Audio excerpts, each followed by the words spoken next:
Teacher समझ में आना चाहिए कि मुझे इसकी बात समझ में आ रही है, मुझे पढ़ाने की बात समझ में आ रही है, एग्जाम्पल समझ में आ रहे हैं, वो मेरा ऑप्शन है। आपके ऑप्शन में कोई प्रॉब्लम आ रही है, हम उसको सॉल्व करेंगे। हम इसीलिए तो बैठे हैं। आप जो भी करिए, भाषा पे अपनी पकड़ रखिए, भाषा पे अपनी पकड़, भाषा की पकड़ जरूरी है। आप नहीं पढ़ते हो इसलिए आप कभी भी कुछ वो जो रटी रटाई चीजें हैं वही आप लिखते हो।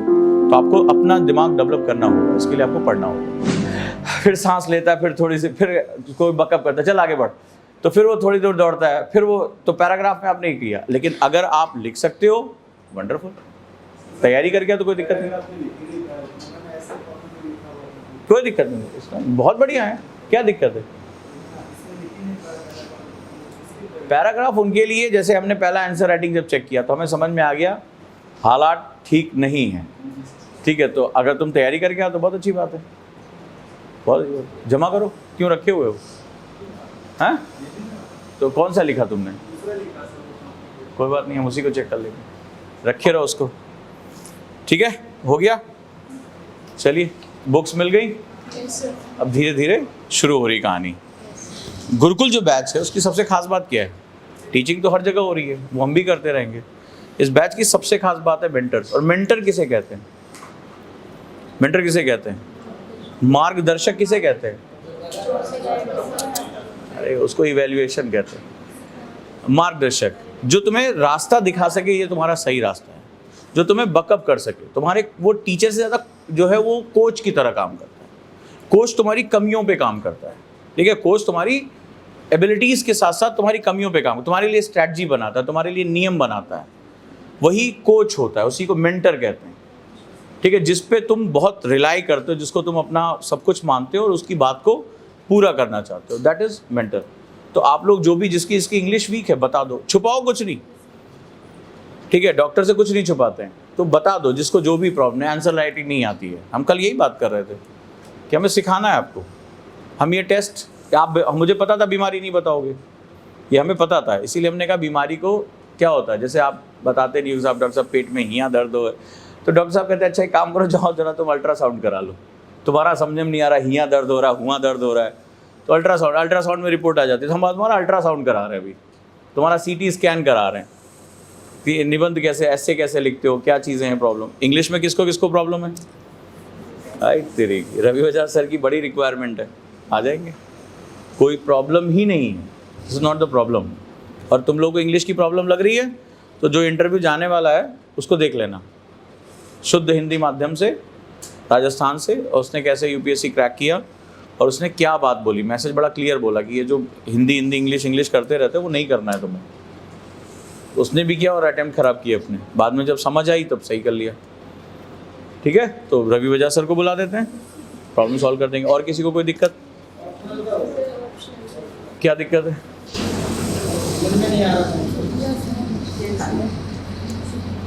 क्या लेना चाहिए?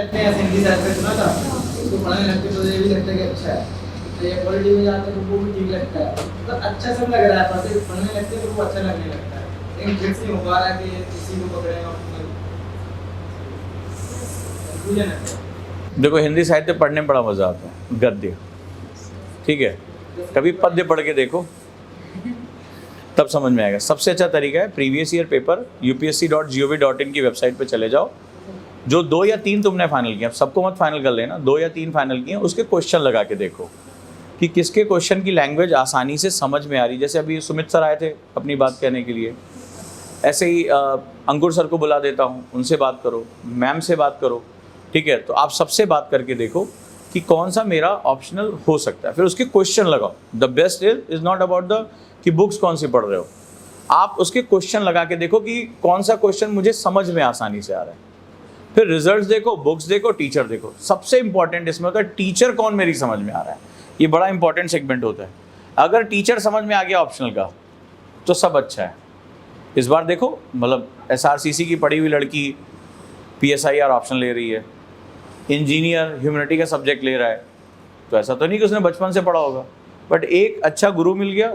टीचर समझ में आना चाहिए कि मुझे इसकी बात समझ में आ रही है, मुझे पढ़ाने की बात समझ में आ रही है, एग्जाम्पल समझ में आ रहे हैं, वो मेरा ऑप्शन है। कोई भी ऑप्शन ना इसमें अच्छा है ना बुरा है, सारे ऑप्शन अच्छे हैं, ठीक है। कोई कॉमर्स से कर रहा है, कोई PSIR से कर रहा है, कोई हिस्ट्री से कर रहा है, जिससे भी कर रहा है। लेकिन अगले 8-10 दिन में फाइनल कर लेना, जिसको भी 2024 देना है, ये ध्यान रखना, क्योंकि ऑप्शनल में आप लेट हो चुके हो, ऑप्शनल को डबल टाइम चाहिए होता है, ये ध्यान रखना। एक बार में कभी भी ऑप्शनल आपके हाथ में नहीं आएगा, तो 2 बार पढ़ने के लिए टाइम निकाल के रखना, कैसे करना, ठीक है। तो ये 8 से 10 दिन के अंदर जिसको भी 2024 में देना है, 25 में देना है। 24 वाले नुकसान में हैं क्योंकि टाइम उनका निकल रहा है, 25 वाले अभी भी अगर कर ले जाएंगे तो फ़ायदे में, 26 वाले 1 साल सांस ले सकते हैं, ठीक है, कोई दिक्कत नहीं। इस तरह से तैयारी कर लो, ठीक है। तो मेंटर से अपनी सारी बात आप कहते रहो, कोई दिक्कत नहीं है। हिंदी और इंग्लिश लैंग्वेज में बाइलिंगुअल क्लास भी चलती है, तो हम आगे में इंग्लिश क्यों नहीं कर सकते? करिए, अगर हम हिंदी में आप जो भी करिए, भाषा पे अपनी पकड़ रखिए, भाषा पे अपनी पकड़, भाषा की पकड़ ज़रूरी है।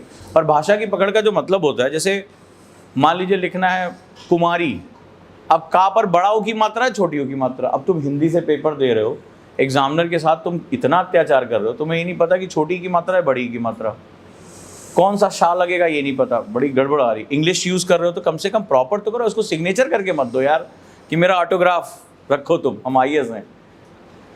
तो जो भी हो उसको, भाषा को सही तरीके से प्रयोग करो। और भाषा कैसे सेलेक्ट होती है, ये बोलने पे नहीं होती है, पढ़ने पे नहीं होती है, लिखने पे होती है, ठीक है। उस पर आपको अपनी ग्रामर को, जिस पे भी आप लिख रहे हो उस पर प्रैक्टिस होनी चाहिए। पढ़ो जितनी भी है, जितने भी है। जैसे इस बार इंजीनियर्स बहुत सेलेक्ट हुए, कभी सोचा क्यों सेलेक्ट हुए? बड़े ज्ञानी हैं।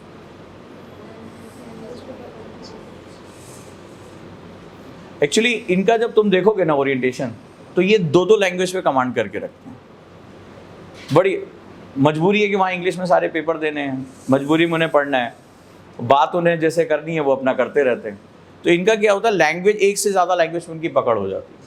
तो इनको जो जहाँ से मिलता है ना, इनका वो फोकस ही खत्म हो जाता है। इंजीनियर के साथ सबसे बड़ी बात है लैंग्वेज का, उसका फोकस ही खत्म हो जाता है। बेचारा फर्स्ट ईयर में आता है, उससे श्रोडिंगर की स्पेलिंग लिखवाई, क्वेश्चन होती बड़ी लंबी चौड़ी, वो श्रोडिंगर की स्पेलिंग याद करता है महीनों तक, और उसके बाद भी परेशान रहता है कि श्रोडिंगर की स्पेलिंग होती क्या है। अचानक से सब कुछ उसको इंग्लिश में पढ़ना है, तो वो क्या करता है, धीरे धीरे उसकी हैबिट हो जाती है 4 साल, वो दोनों लैंग्वेज के साथ कंफर्टेबल हो जाता है।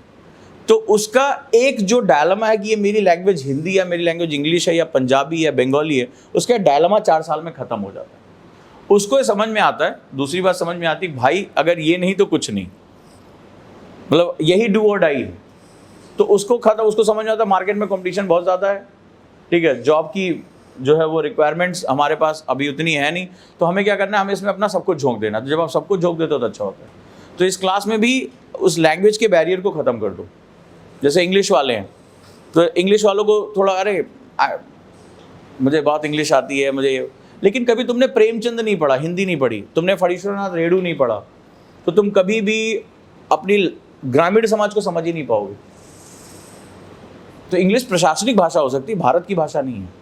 तो आपको जितना ज़्यादा हो सके उतनी ज़्यादा लैंग्वेजेस पे कमांड, साहित्य पे कमांड होना चाहिए, क्योंकि पढ़ोगे नहीं तो विचार नहीं आएंगे, थॉट नहीं आएंगे, एग्जाम्पल्स नहीं जनरेट कर पाओगे। तो इसीलिए एक, जैसे तुम लोग एक किताब रिकमेंड कर रहा हूँ हिंदी की, बड़ा इसको बहुत इंपॉर्टेंट, ये सिविल सर्वेंट थे जिन्होंने किताब लिखी है, और मैं यह किताब बहुत लोगों को गिफ्ट करता हूँ, मेरी one of the favourite book है।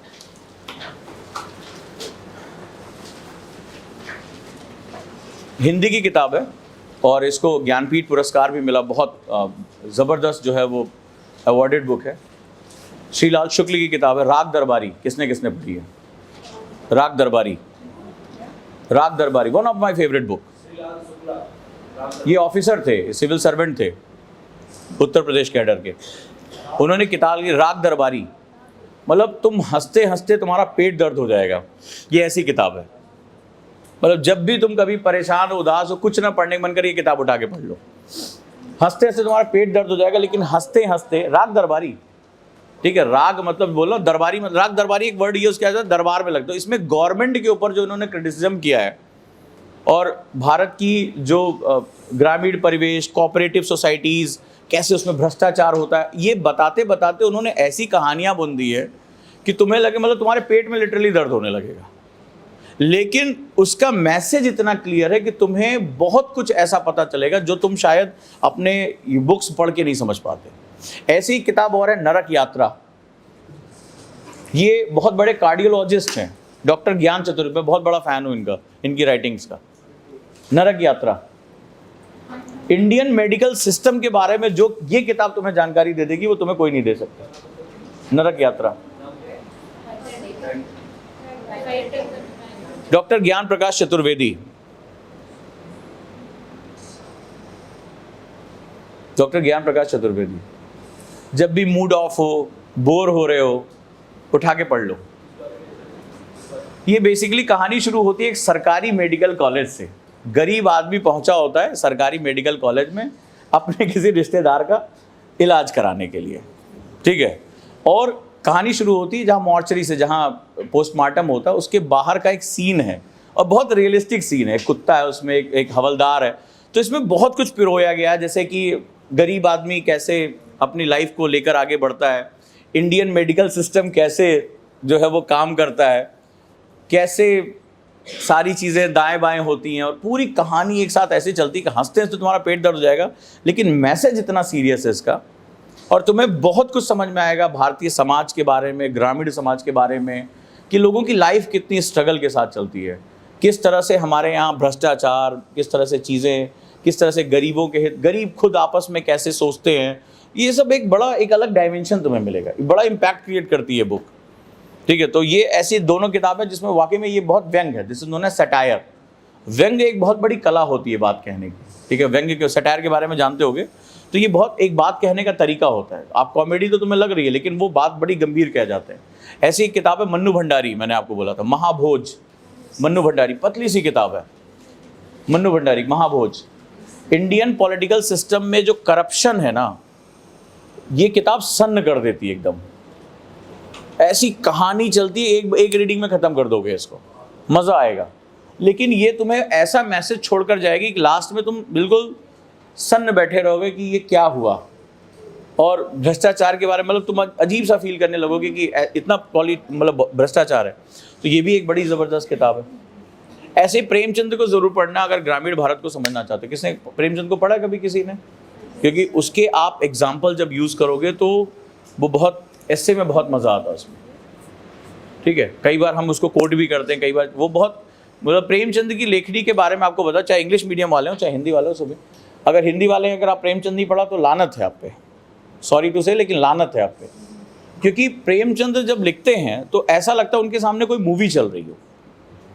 कभी प्रेमचंद को आप पढ़ोगे तो मूवी चल रही हो, ऐसा लग रहा है। ग्रामीण समाज की जितनी गहरी परख उनके अंदर है, मैंने आज तक किसी राइटर को नहीं देखा। सिर्फ एक और मुझे मिले, फणीश्वर नाथ रेडू, ठीक है, बस वही मुझे मिले।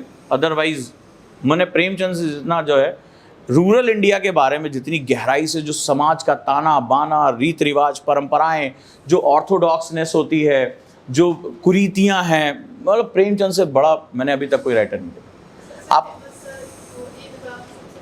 बहुत सी है, सबके सब्जेक्ट अलग है। गोदान का सब्जेक्ट अलग है, नमक के दरोगा का सब्जेक्ट अलग है, गबन का बिल्कुल अलग है, ठीक है। तो ये बहुत कुछ आपको बताता है, बहुत मैसेज देता है। तो खाली समय में आधा घंटा रात में सोने से पहले आप ये सब पढ़ते रहा करो। आपको लगेगा शायद ये सिलेबस के बाहर का, नहीं, कुछ भी सिलेबस के बाहर का नहीं। अगर ये सिलेबस के बाहर का तो एसए को पेपर को आप मान के चलो सिलेबस के बाहर का है, मान के चलो चलो तुम्हारे सिलेबस का नहीं है वो, फिर 250 नंबर। तो तुम्हें लाने के लिए अपना डायमेंशन, अपना हॉराइजन आगे बढ़ाना पड़ेगा। तो ये चीज़ें जो हैं वो अलग अलग सेगमेंट्स में हमें मिलती हैं, धीरे धीरे ये हम डेवलप करते हैं। सिर्फ मोटिवेशन नहीं पढ़ना, इनको भी पढ़ना बड़ा ज़रूरी है, ठीक है। जैसे पंजाबी साहित्य में आप बैठे, आप अपने साहित्य के बारे में सबको बताओ। कभी ऐसे लेक्चर ले लो कि भाई कोई खास चीज़ तुमने पढ़ी है जो धार्मिक ना हो, समाज से जुड़ी हुई हो, तो आपको बहुत कुछ समझने को। एक दूसरे से बात किया करो, सिर्फ ये नहीं कि ये मेरा इंग्लिश लैंग्वेज है, मेरा हिंदी है, रिच करो। इंग्लिश में भी अगर है तो ट्रेन टू पाकिस्तान किसने किसने पढ़ी है?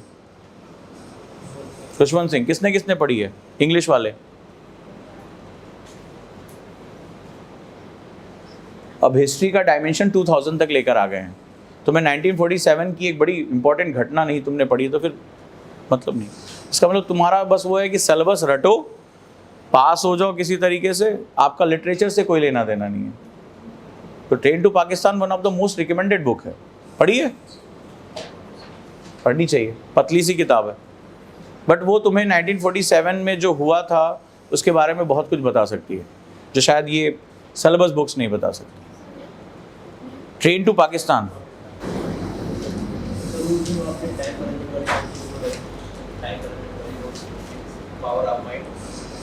power of subconscious mind. That is not about time management, it's about subconscious management. Doctor Joseph Murphy, अवचेतन मन की शक्ति। मेरा ज्योग्राफी ऑप्शनल है, अब मैं आपकी रिकॉर्डिंग कर सकती हूँ और ऐसे राइटिंग में प्रॉब्लम आती है यहाँ पे मेंटर्स के साथ, मेंटर्स इसीलिए आपके ऑप्शन में कोई प्रॉब्लम आ रही है हम उसको सॉल्व करेंगे, हम इसीलिए तो बैठे हैं, और किस लिए यहाँ पे। आपको बस बताना है कि ये मेरे ऑप्शन में ये प्रॉब्लम, हम सॉर्ट आउट करेंगे उसको, ठीक है, कोई दिक्कत तो नहीं। तो अब थोड़ा सा लिटरेचर पढ़ना शुरू करो, ठीक है, ये और ये ज़रूरी है। और मैंने देखा है जिनके सिलेक्शन होते हैं वो एक विविड रीडर होते हैं, मतलब अच्छा पढ़ते हैं। वो जब पढ़ते हैं तो उनका दिमाग भी इनरिच होता है, थॉट्स आते हैं, वो कोट करते हैं आंसर को लिखते समय, तो उनका आंसर अलग हो जाता है, इसीलिए उनको मार्क्स मिलते हैं। आप नहीं पढ़ते हो इसलिए आप कभी भी कुछ वो जो रटी रटाई चीज़ें हैं वही आप लिखते हो। तो आपको अपना दिमाग डेवलप करना होगा, इसके लिए आपको पढ़ना होगा, ठीक है। इंडियन सोसाइटी के लिए आप क्या करोगे, कहाँ से जानकारियाँ लेकर, मैम जो कुछ पढ़ाएंगी बस उतना ही पढ़ोगे या कुछ उसमें ऐड ऑन करोगे, कैसे करोगे?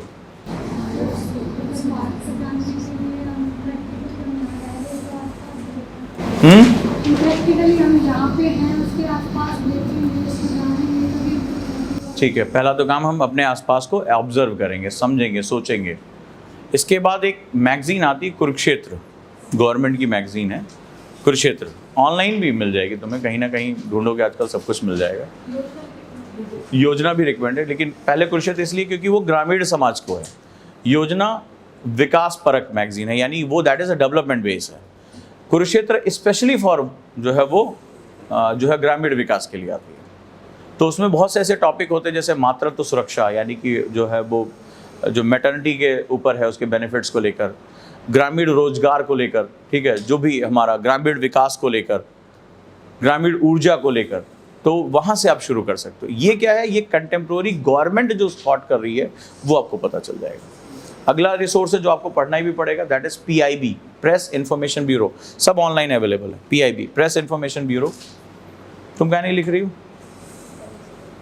फ्रेंचाइजी दे रखी है, बैग क्यों बंद है? हाँ, तुम इसकी जगह ठेका लेके एग्जाम देने जा रही हो क्या इसका?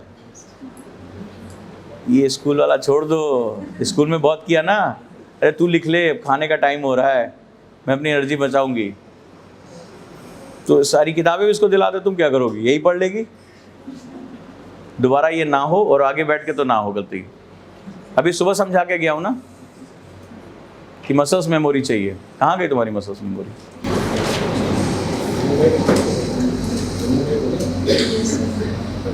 नहीं तो ये नहीं होगा ना, मैं तुम्हारी कॉपियाँ फाड़ दूंगा अगर तुमने दिखा दिया तो।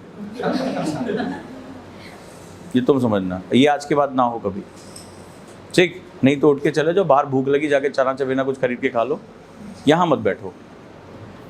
तो कौन सी मैगजीन लेनी है? PIB इसके बाद पढ़नी, प्रेस इन्फॉर्मेशन ब्यूरो पे जो भी मैम पढ़ा रही है उससे रिलेटेड जो भी कुछ आ रहा है उसको आप अपडेट कर लेंगे। अगला रिसोर्स कौन सा है? द हिंदू या जो है वो दैनिक जागरण। दैनिक जागरण में अगर राष्ट्रीय इशू लेते हो हिंदी वाले तो संडे को एक आता है, संडे को स्पेशल स्टोरीज आती हैं जो सोसाइटी में कुछ अच्छा काम कर रहे हैं, और द हिंदू में एक जो है वो सोशल वेलफेयर का एक सेगमेंट आता है, उसको आप यूज़ कर सकते हो। तो आपको केस स्टडी में मैम आपको बताएंगे वो आपको करना होगा। तो ये चीज़ें आपको अपडेट करके रखनी होगी, अपने सिलेबस के अकॉर्डिंग चलना होगा। तो अभी सर ने बताया कि सिलेबस कंप्लीट नहीं है तो ये दिक्कत वाली बात हो गई है, तो आपको सिलेबस कंप्लीट करके चलना है। डन है? तो पक्का? तो हम एक होमवर्क दे दें, दिखाओ सिलेबस। और अगर आज के बाद किसी ने ये किया कि वो मेरी रूममेट है ये लिख लेगी, तो मैं रूममेट की कॉपी सबसे पहले फाड़ दूंगा, मैं फाड़ दूंगा, उसमें कोई कहने वाली बात नहीं। तो रूममेट इन्हीं से लिखवाएगी, जब लिखो।